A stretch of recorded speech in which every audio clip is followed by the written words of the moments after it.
Welcome to Rebel Roundup, ladies and gentlemen, and the rest of you, in which we look back at some of the very best commentaries of the week by your favorite rebels. I'm your host, David Menzies. Well, Sheila Gunn Reid will be weighing in on the Trudeau Liberals' abortion policy when it comes to charities, which is to say the charity must be pro-abortion, not pro-life, assuming it wants to maintain charitable status. Disgraceful. And get this, an independent production company makes a parody of a decades-old Radio Canada kids show, but Radio Canada, the French version of CBC, they're not amused. And now Radio Canada is suing this company? Unbelievable. Alex Lavoie has all the details. And letters, we get your letters every minute of every day. I'll share some of your responses about our story regarding sneaky Patrick Brown, caught yet again in another scandal. He just can't help himself. Those are your rebels. Now let's round them up. My mug? I know. It's pretty cool. So is this hoodie I got on, and you could have it on too if you check out our special website at rebelnewsstore.com. That's where you can see Freedom Focus hoodies that we have for you, beanies, cell phone cases, you name it, all while supporting our journalism, where we fight to bring you the other side of the story, as opposed to, being forced by the Trudeau government to fund leftist media out of your taxes. The truth is, without you and your generosity, there is no Rebel News. So again, if you like the reports that we bring you and that we also fight for freedoms in Canada, please consider doing some shopping, picking up some swag at rebelnewsstore.com. We appreciate your support.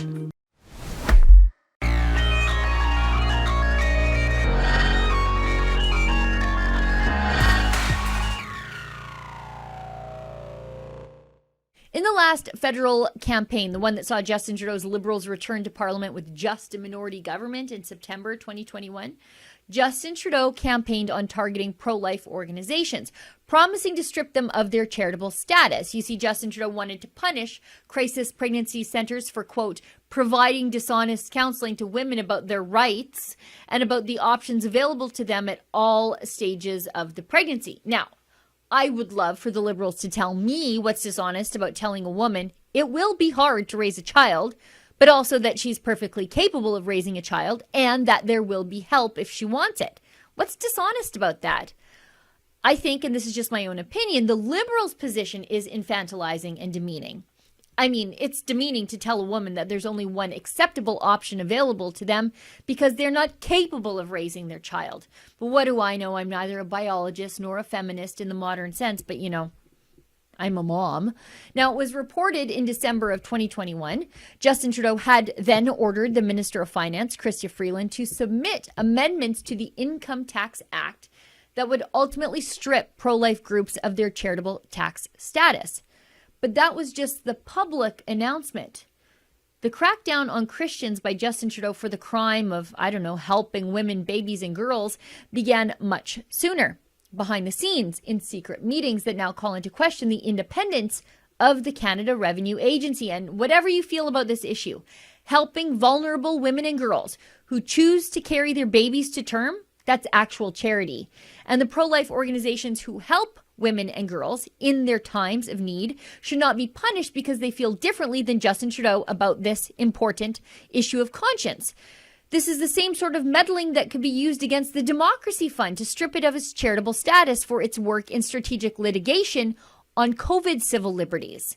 Now, we know how quickly the Liberals moved to try to strip these largely Christian organizations from doing the real actual charity work that they do, provide aid and services and counseling and diapers and support to vulnerable women and girls in need.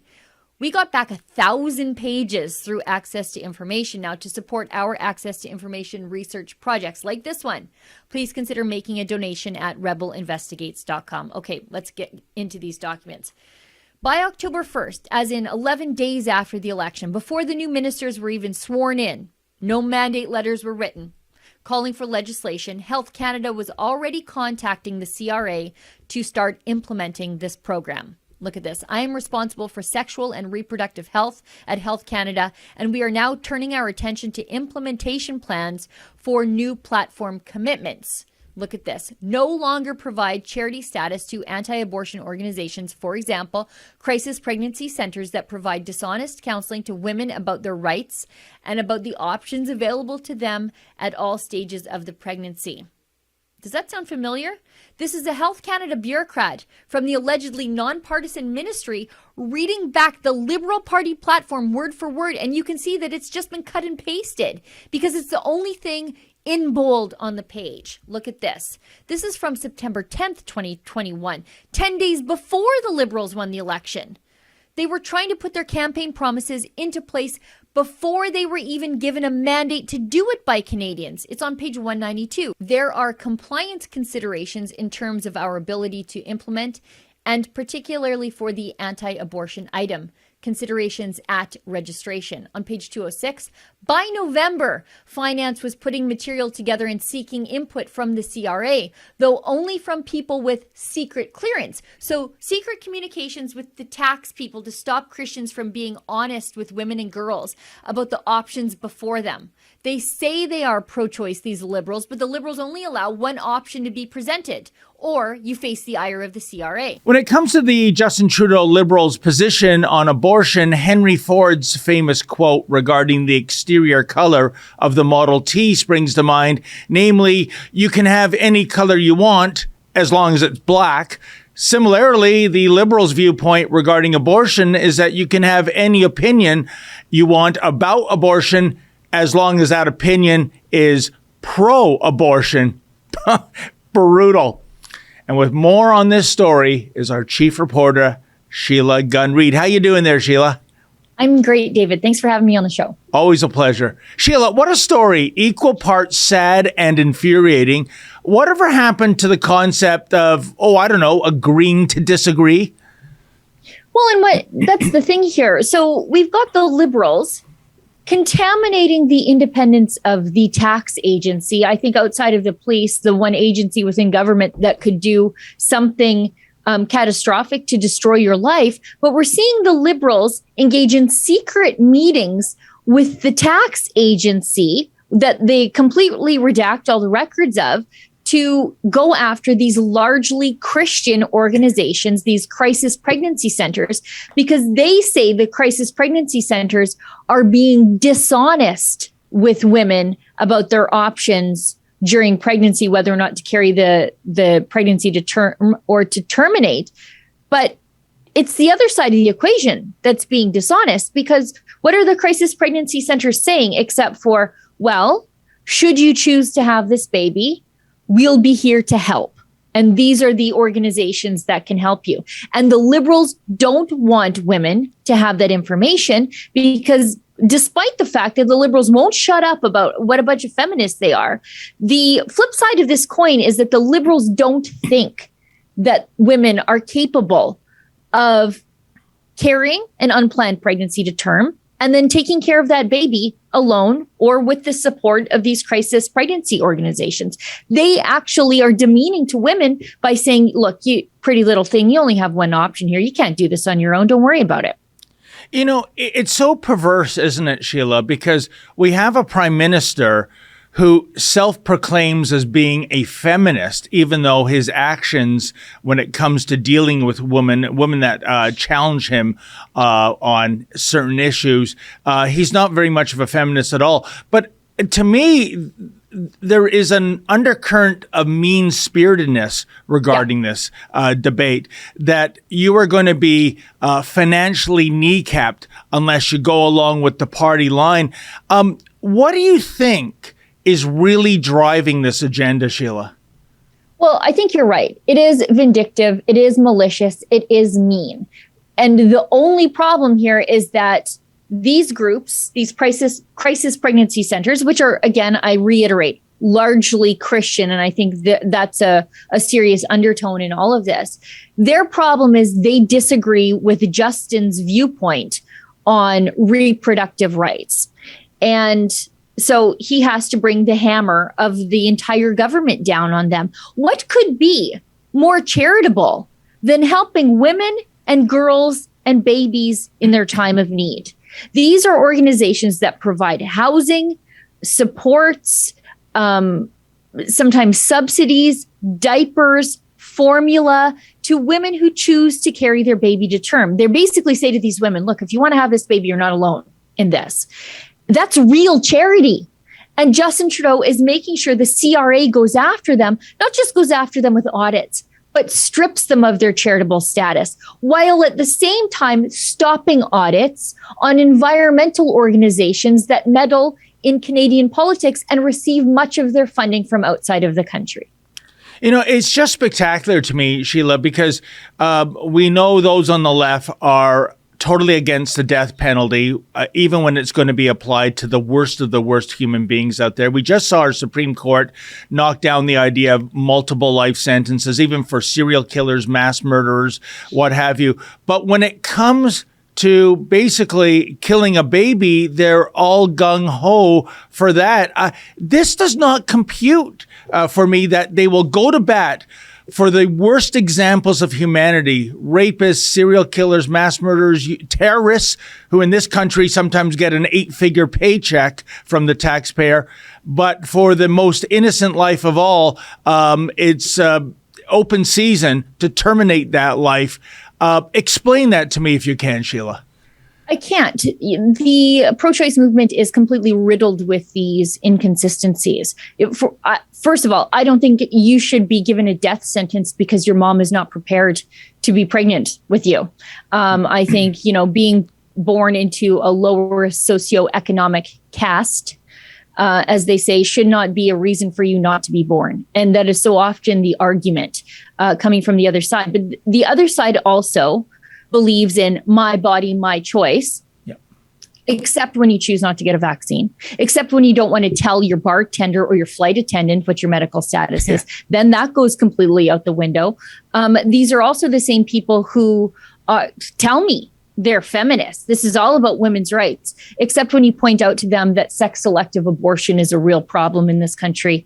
Then they're completely twisted in a knot. And you've seen this firsthand. They don't want to answer that question because it gets them to a place where they are forced to admit that that pregnancy is a future woman or a woman at that time, that's a female child. And they can't admit that because then they have to admit that it's a child at all.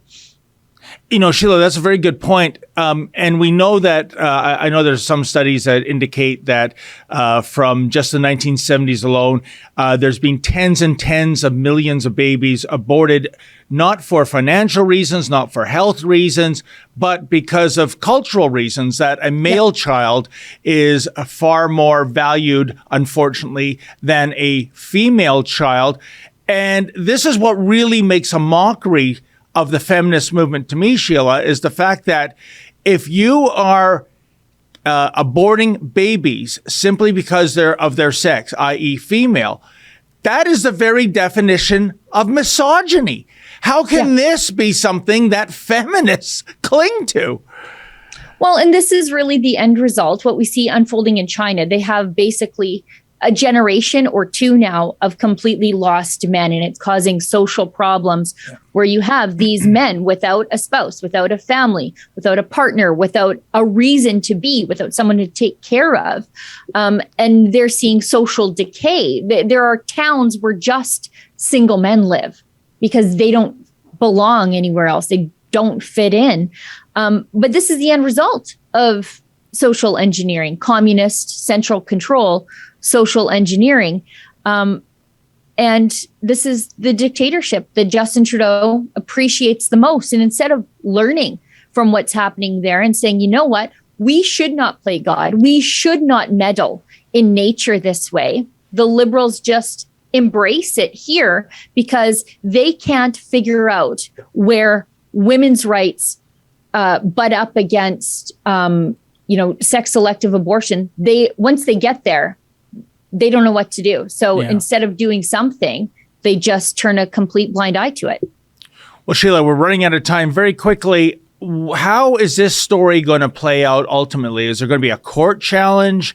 I know you're going up against the federal government and the Canadian Revenue Agency, but I mean, even if there is a court challenge, is there any prospect for a successful outcome? Last word goes to you, my friend. So I guess we start even a little bit closer to home on that. We're doing our best to appeal those redactions because bureaucrats and politicians should not be contaminating the independence of the CRA to go after their ideological foes, which is exactly what we found the Liberals to be doing in these secret meetings with the CRA about punishing Christians for taking care of women and girls. But we know from when the Liberals sort of tinkered with the summer jobs grant, again, going after Christians because they would not give pro-life organizations the summer jobs grant based on their ideology, again, because they disagreed with Justin Trudeau largely on this one issue of women's rights and transgender rights. And a lot of Christian camps for underprivileged kids couldn't go forward because of Justin Trudeau and his attacks there. Those are still going through the court system 4 years later. So right now, I haven't heard of any crisis pregnancy centers that have had their charitable status revoked. I know that there are audits underway, and we're going to keep a keen eye to that because, that's an issue that civil liberties lawyers are very interested in. If you are doing real charity to make the community a better place, to help people in need, you should be allowed to do it. Yeah. If you disagree with the prime minister on this one cudgel point that he has. Indeed. Well, Sheila, let's hope justice prevails. Great report, as always. Thank you so much for joining me. Thanks, David. Have a great weekend. You too. And that was Sheila Gunn-Reid, our chief reporter, somewhere in the northern hinterland of Alberta. Keep it here, folks. More of Rebel Roundup to come right after this.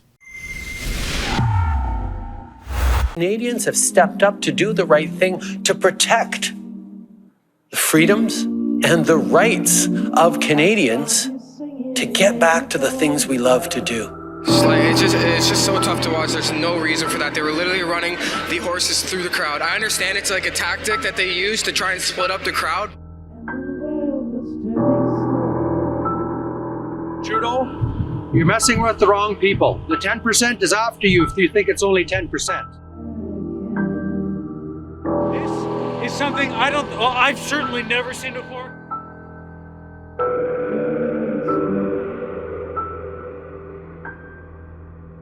And federal authorities and politicians, we hear you, but we want to be heard as well.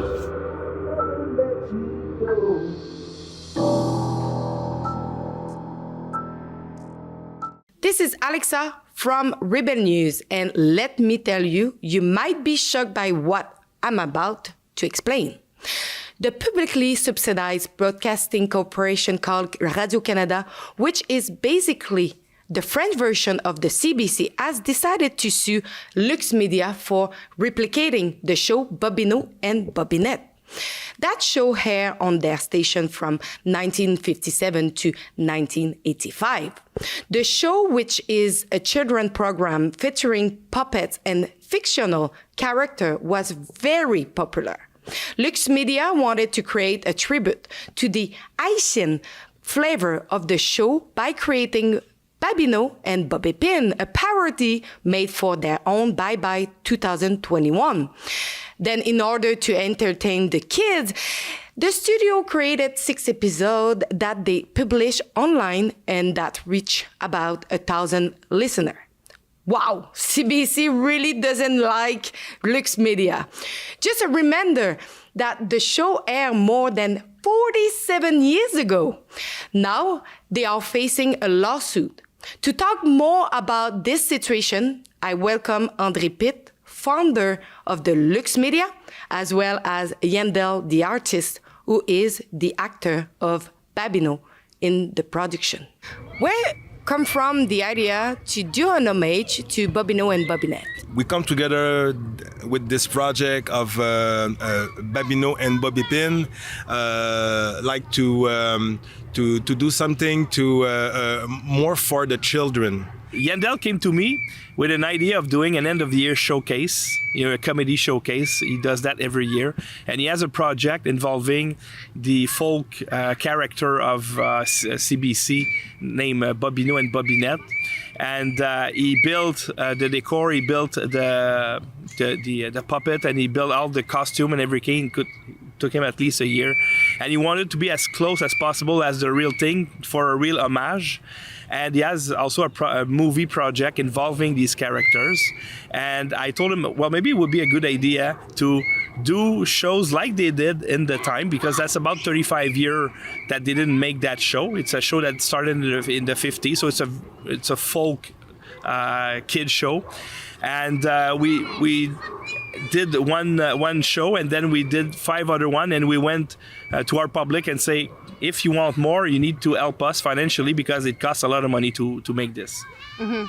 Make the house, make the puppet, make the costume. It costs our time, and we have to hire people to help us. So that's why we ask some money to the people.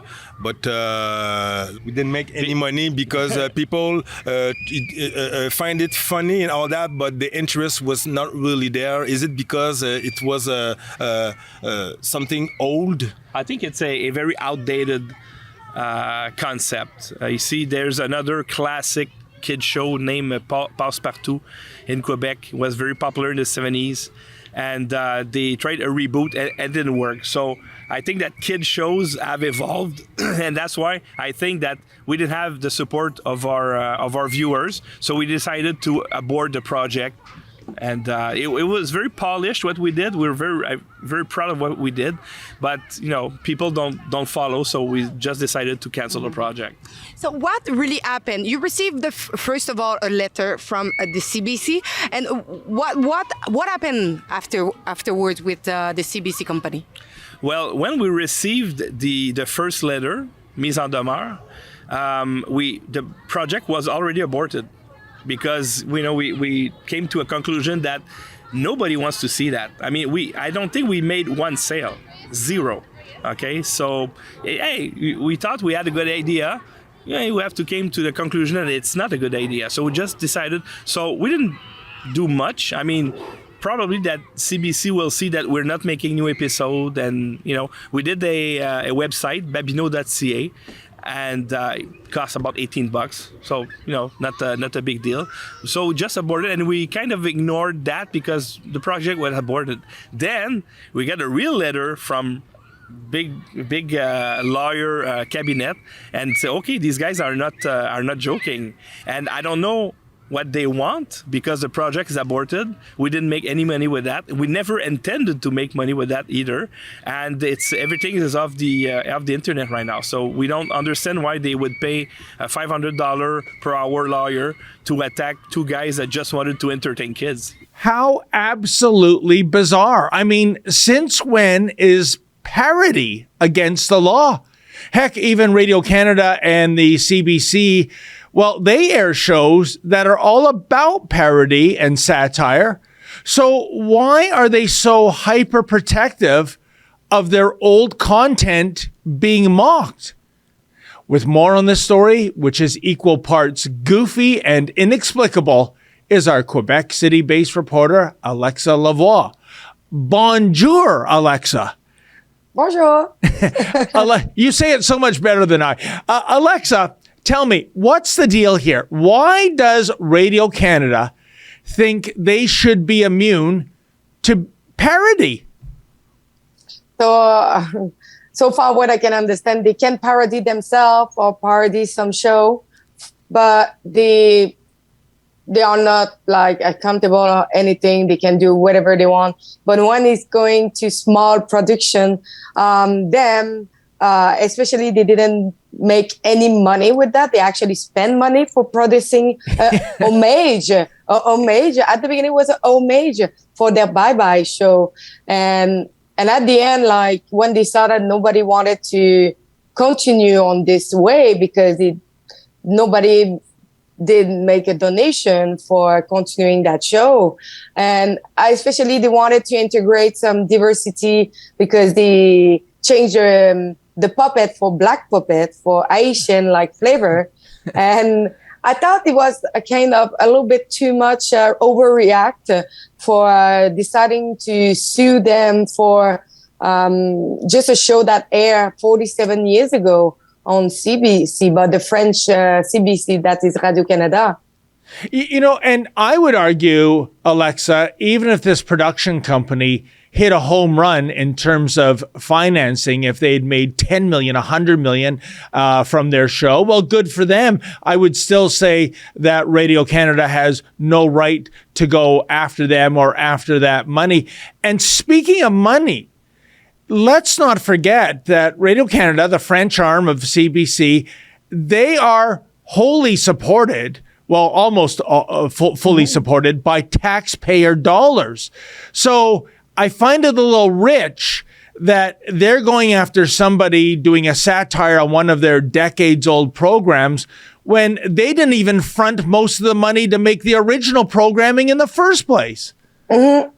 And this is the most hilarious thing is like this small production that's called Lux Media. It's funding by crowdfunding by the people who watch their show and watch what they are doing. And when we look at CBC and Radio-Canada, they are funding by taxpayers. So they use the taxpayer money to go after the small production. That doesn't make sense at all. I'm not sure if we ask the taxpayer people if they are really agreed to have their money used to go after small production that actually doesn't have much money and crowdfund by the people who love them and wants them to survive for their production.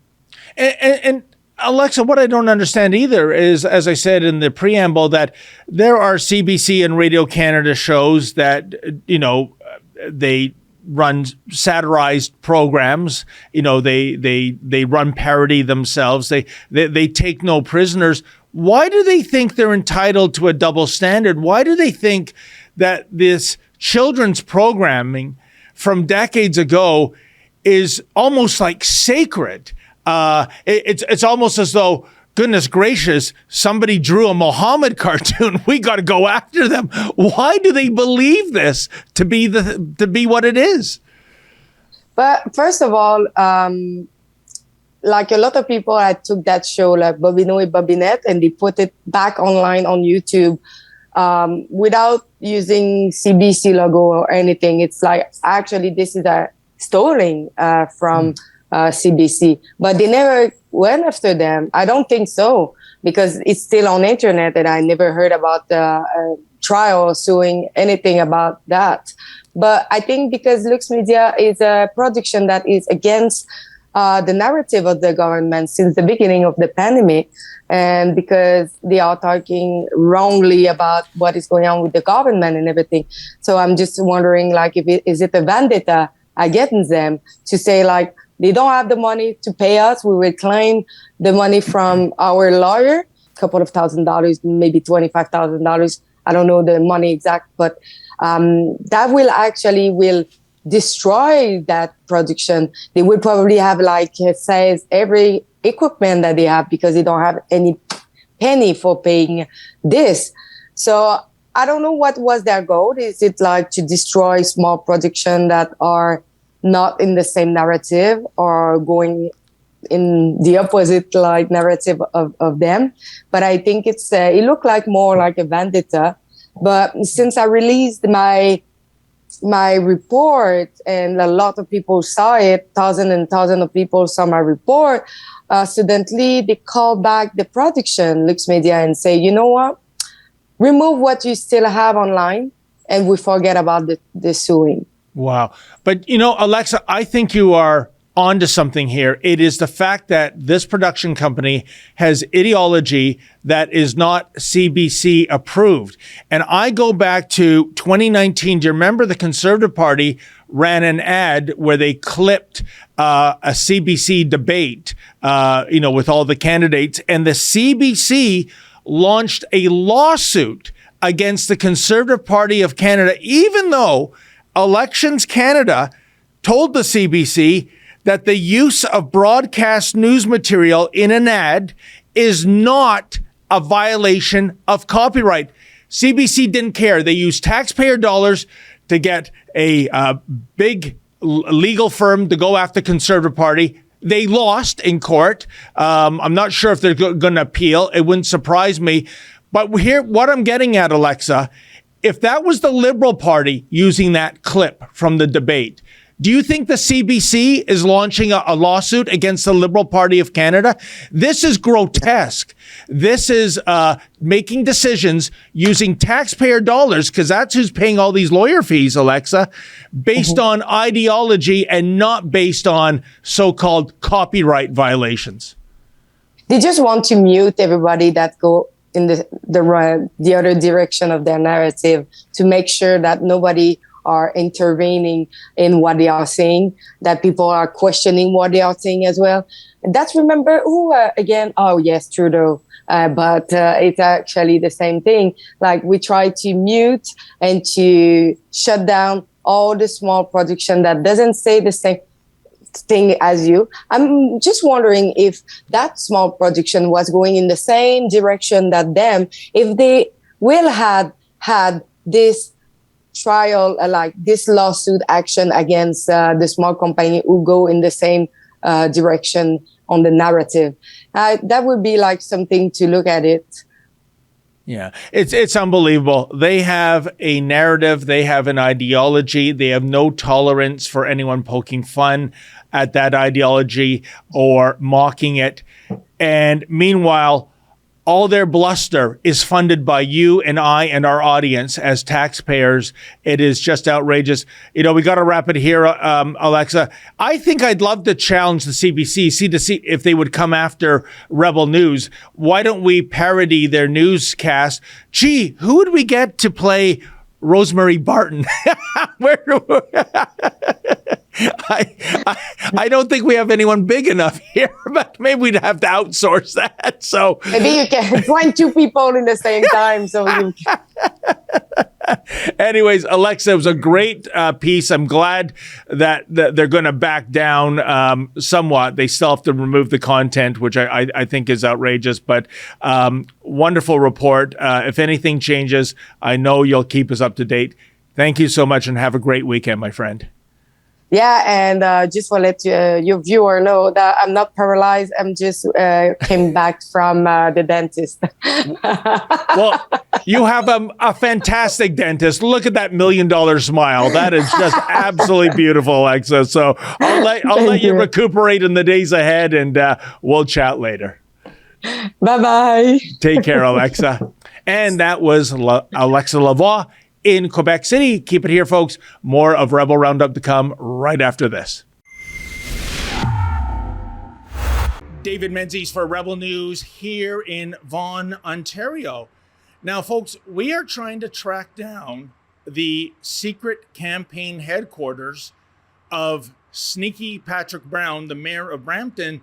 And you know what? We found it in this nondescript office building, unit number 20 on City View Boulevard. There is Patrick Brown's campaign office in full flight. And I guess there's really nothing wrong with that. Although it's kind of funny that he's based in Brampton, but he's running his boiler room out of Vaughan. But here's the thing, folks. There are several senior City of Brampton officials that are working on this campaign. And we know this for sure. Just in front of me, about 55 meters ahead of me, is the white Audi SUV that belongs to Babu Nagulingam. He is the chief of staff for the mayor. I have been coming here for the last several weeks, and I've been documenting the fact that that SUV that is owned by Babu is parked here. Also, another interesting character, Margaret Beveridge. She's the senior director of operations, the mayor's office. She is also shown up here in her white Fiat. There are several other city employees. They've been on planes crisscrossing Canada with Mayor Patrick Brown as he tries to succeed in being the new leader of the Conservative Party of Canada. We were told these staffers were working on the Brown campaign while still fully employed by the city of Brampton. And if this is the case, that's offside. Indeed, according to Section 4 and Section 5 of the Brampton Council Code of Conduct, quote, no member shall use for personal purposes any city property, equipment, services, supplies, or services of consequence other than for purposes connected with the discharge of city duties, which may include activities within the member's office of which City Council has been advised, end quote. And here's another nugget, quote, no member shall use the facilities, equipment, supplies, services, or other resources of the city for any election campaign or campaign-related activities.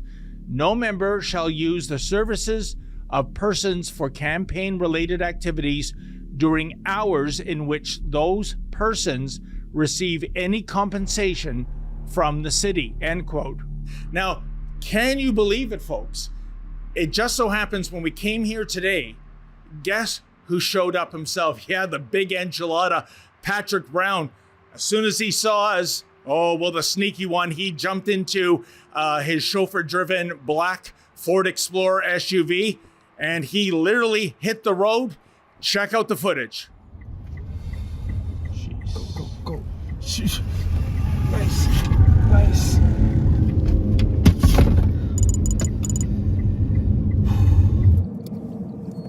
You ready? We unlocked? Yeah. Here's the mic. I'm rolling. Why? You know what? Well, there's no other way out. We'll go back this way.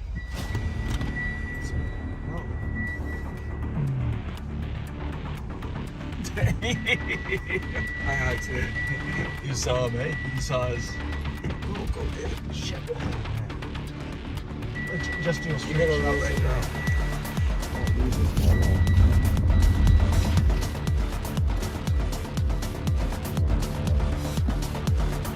He's like a cornered weasel. He doesn't know what to do. This is our second foray down the southbound lanes of the Highway 400. He exited at Rutherford and went back up north, got off at Teston, went to his secret party headquarters, drove by it, and now he's going south on the 400 again. I'm pretty sure he knows we're following him right now. There's no way to sugarcoat Patrick Brown's character. He is a compulsive liar. Indeed, back when he was the leader of the Ontario PC party, he threw social conservatives under the bus when he campaigned against the Liberals' sex ed curriculum, only to later flip-flop and support that very same sex ed curriculum. And I have no intention of scrapping the sex education curriculum. He then shockingly threw fiscal conservatives under the bus by deciding it would somehow be a good idea for Ontario, a manufacturing province, to have its very own carbon tax. This is it. Oh my God, he's going back? Yeah, I guess so. Okay, are we ready? I think we are. And when there were no more conservatives to throw under the bus, well, guess what? The PC party threw Patrick Brown under the bus back in January 2018. Such was the contempt and distaste for this backstabber that he was forced to walk the plank less than 6 months before the provincial election. It's not my values. It's not how I raised. It's not who I am. Brown would later become mayor of Brampton, even though he has no connections to the city whatsoever. 0.0. Yet Patrick Brown is all about acquiring power for the sake of acquiring power. And he certainly does not lead by example. Brampton was perhaps the most locked down city in all of Canada during the COVID-19 mandates, Brown even hired security guards to rat out people to Brampton bylaw enforcement for the egregious crime of, making use of fenced-off baseball diamonds or soccer fields. And all the while, this hypocrite was secretly playing hockey with his Barrie buddies at a Brampton rink. Well, folks, we're getting the bums rush, but holy mackerel, I think I see Patrick Brown himself. Oh, hey, how you doing? Mr. Brown, right? Yeah. David Menzies with Rebel News. You're in a city facility? What's that? You're in a city facility? Yeah, so are you. Yeah. So, are you playing hockey here? Or? No, I'm just coming to check in our facility. So we're gonna check you. You're not supposed to be here, actually. We were told that you play pickup here. Mr. Brown, how come the kids in Brampton can only practice sports, but your buddies can play hockey? Yeah. So, I don't know why you are harassing people in the city of Brampton, but you shouldn't be. Oh, who's harassing who? Your guy handed out 122 bylaw violations in 1 week. Mr. Brown, why is there a hockey game going on in this arena? I thought you're only allowed to practice sports, not play them.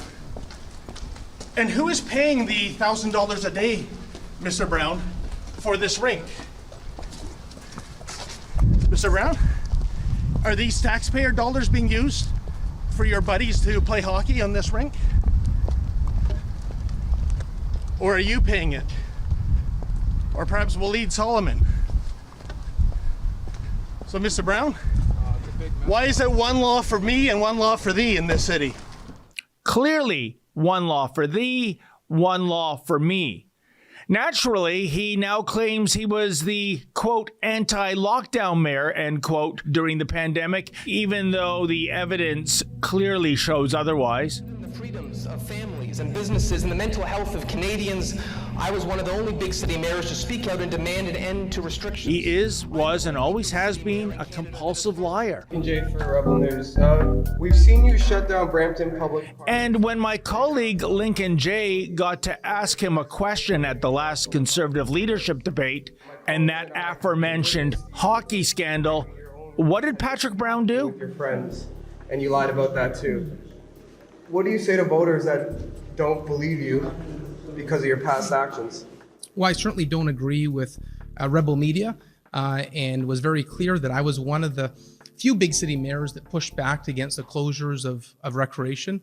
And I'm sure you know that complaint from Rebel was found to be factually incorrect. And I'm proud of my record during COVID-19 to have been one of the few big city mayors in the country who didn't have vaccine mandates and pushed to make sure that recreation was open to stay active, to stay fit.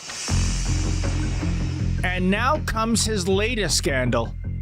Brown is using City of Brampton employees to sell CPC memberships. Some of those senior employees actually flew across Canada with Brown, traveling as far away as Calgary, Edmonton, and Vancouver, when they should have been working for the citizens of Brampton, Ontario. Patrick Brown drove straight to the Brampton Police Headquarters. Okay, go, get out. Okay, then. Okay, you get out right now. Go, please. Mr. Brown! Mr. Brown! Mr. Brown, why are senior City of Brampton staff working out of your secret campaign headquarters in Vaughan? Mr. Brown, is that on the taxpayer dollar? Have they taken a leave of absence?